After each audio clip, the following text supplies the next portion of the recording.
Sayın Bakanım, Sayın Valim, Sayın Milletvekillerim, çok değerli Büyükşehir Belediye Başkan Vekilimiz, Sayın KOSGEB Başkanım, protokolün çok değerli mensupları ve çok kıymetli katılımcılar.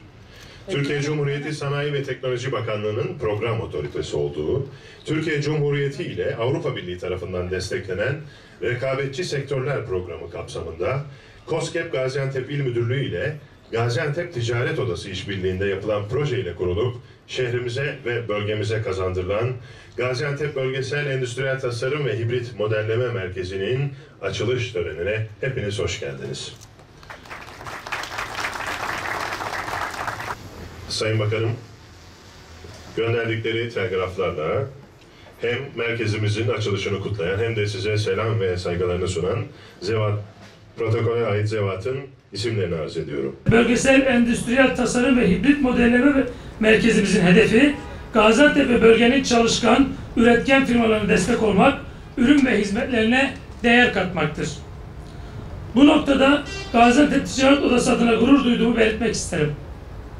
Böyle bir merkezin şehrimize kazandırılmasına katkı sağlamak, bizler açısından gerçekten büyük bir gurur kaynağıdır. Bu gururu birlikte yaşadığımız ve bu eseri Gaziantep'e kazandırma yolunda birlikte çalıştığımız çok değerli ve özverili kurumlarımız var. Bu çorbada hepimizin tuzu bulunsun. Nasıl mı? Öncelikle firmalarımızı merkezimize bekliyoruz. Bu binanın içerisinde son teknoloji makineler var.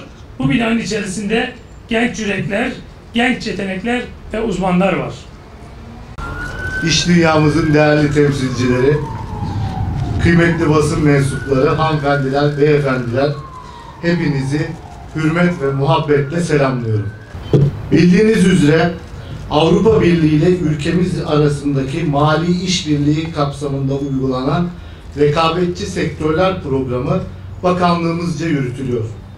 Bu programla pek çok farklı sektörde büyük ölçekli projelere mali destek sağladık ve sağlamaya devam ediyoruz. 2007-2013'ü kapsayan ilk dönemde 550 milyon avro kaynak sağladık. 2014-2020 döneminde ise 302 milyon avro tutarında bir fonla yeni projelere devam edeceğiz. Değerli misafirler, bölgelerimizdeki sosyal ve ekonomik kalkınmaya ivme kazandırmayı amaçladığımız bu programla 43 ilimizde 46 başarılı projeye imza attık. Yapılan yatırımlarda Ar-Ge ve inovasyon altyapısından imalat sanayinin güçlendirilmesine, KOBİ'lerin finansmana erişim olanaklarından kümelenme ve kapasite geliştirmeye kadar çeşitli alanlara odaklandık. Projelerin uygulaması neticesinde birbirinden güzel neticeler aldık. İmalat altyapısını geliştirmek için kurduğumuz tesislerden 2300 KOBİ'miz faydalandı. 288 yeni işletmenin de kurulmasına vesile olduk. Ar-Ge ve yenilikçilik alanındaki projelere 55 milyon avro yatırım yaptık. Laboratuvarlar, teknoparklar, araştırma ve uygulama merkezleri kurulmasına destek sağladık. Finansmana erişim projelerimizde 1 milyar avro tutarında kredi hacmi oluşturduk ve 14.000 KOBİ'ye finansal destek sağladık. Ülkemizin ilk bölgesel nitelikli girişim sermayesi fonunu kurduk. Kredi garanti mekanizmasına destek sağladık. Şimdi kamuoyunu da bilgilendirmek adına illerde yaptığımız projelere kısaca değinmek istiyorum. Samsun'a 50 milyon avro yatırım yaparak ulusal ve uluslararası hizmet verecek Samsun Lojistik Merkezi'ni açtık. Kayseri, Yozgat, Gaziantep ve Elazığ'da teknoparklar kurduk. 10 ilimizde iş geliştirme merkezleri kurduk. Bunları makine teçhizatla donattık ve danışmanlık faaliyetleriyle sürdürülebilirliklerini mümkün kıldık. 8 ilimizde 78 milyon avroluk yatırımla ortak kullanım atölyeleri açtık. Böylece işletmelerin tek başına satın alma gücünün olmadığı makine ve ekipmanlar tüm girişimcilerin ortak kullanımına sunuldu. KOBİ'lerimizin hem rekabet gücü hem de istihdam olanakları arttı. Giresun'da fındık, Şanlıurfa'da hububat lisanslı depolarını kurduk ve bölge halkının hizmetine sunduk. Bu depolar ülkemizde bir ilk olma özelliği taşıyor. Değerli misafirler, üretimde yapısal bir dönüşüme ihtiyacımız bulunuyor. Bu dönüşüm tüm makroekonomik hedeflerimize ulaşmada kritik rol oynayacak. Buradan hareketle milli teknoloji, güçlü sanayi önceliğimizi ortaya koyduk. Bakanlıkça çok sayıda destek programını hayata geçirdik. Ar-Ge ve tasarım merkezleri başta olmak üzere teknoloji geliştirme bölgelerine önemli miktarlarda destek sağlıyoruz. Kümelenme alanında sanayimize ve üniversitelerimize teşvikler veriyoruz. Önümüzdeki dönemde tüm bu destekleri yerleştirme programımızı merkeze alarak uçtan uca uygulayacak yüksek katma değerli üretime odaklanacağız. Değerli misafirler, bugün açılışımı yaptığımız GETAM projesi Gaziantep ve bölge illerinin Ar-Ge, inovasyon ve tasarım üssü olmasına hizmet edecek. Bu merkezden deri, mücevher, aksesuar ve bazı elektronik devre üreticisi KOBİ'lerin yararlanmasını hedefliyoruz.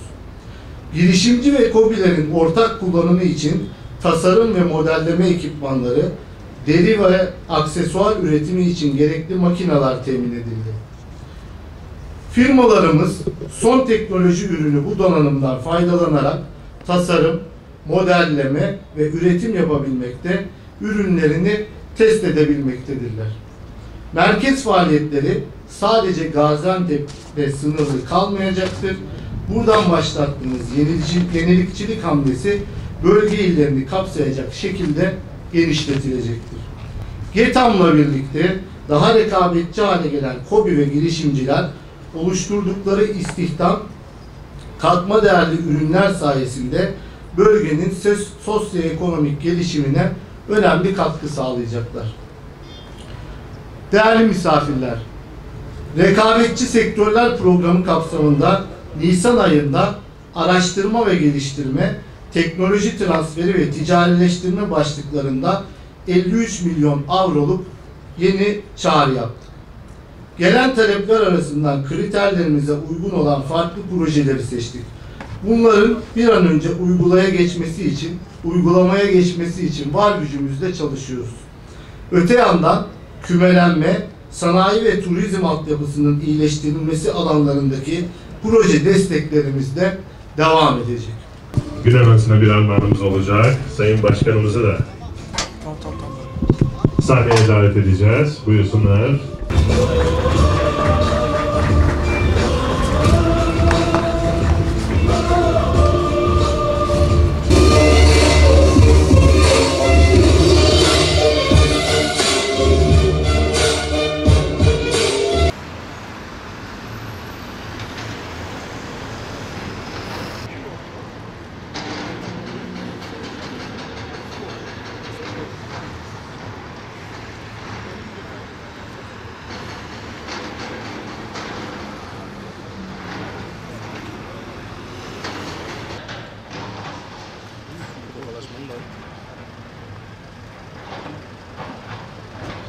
Müsaade eder misin?